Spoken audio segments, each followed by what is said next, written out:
Hi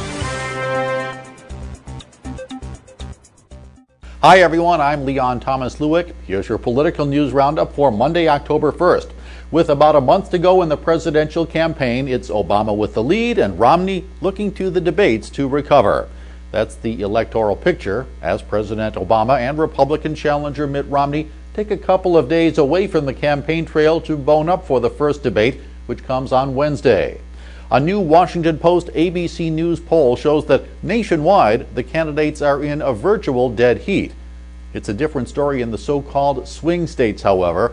Polls show Mr. Obama with a lead of 52% to 41% among likely voters in 9 swing states that are likely to decide the election.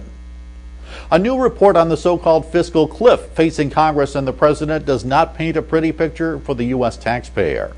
The Nonpartisan Tax Policy Center issued a report that said taxes would go up by an overall $536 billion next year if the government does not act on the pending end of the Bush-era tax cuts, the payroll tax holiday, and automatic budget cuts, all of which scheduled to take effect January 2nd.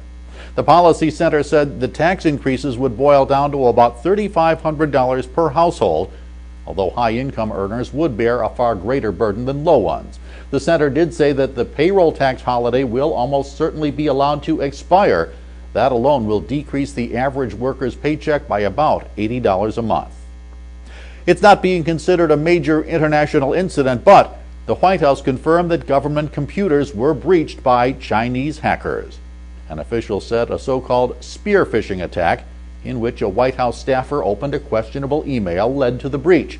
Opening the email apparently led to giving the Chinese hacker access to a government computer system. A White House official said the hacked system did not allow access to classified codes and that no information was actually taken.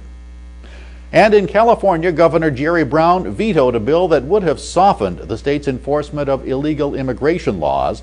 Brown rejected a bill that would have allowed local police to let undocumented immigrants go free from custody, despite requests from federal immigration officials to hold them for deportation hearings.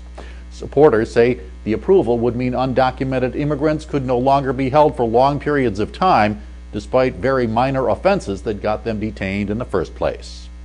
That's your political news roundup for Monday, October 1st. I'm Leon Thomas Lewick. Stay logged on to rttnews.com for the latest political, economic, and stock market news all day long.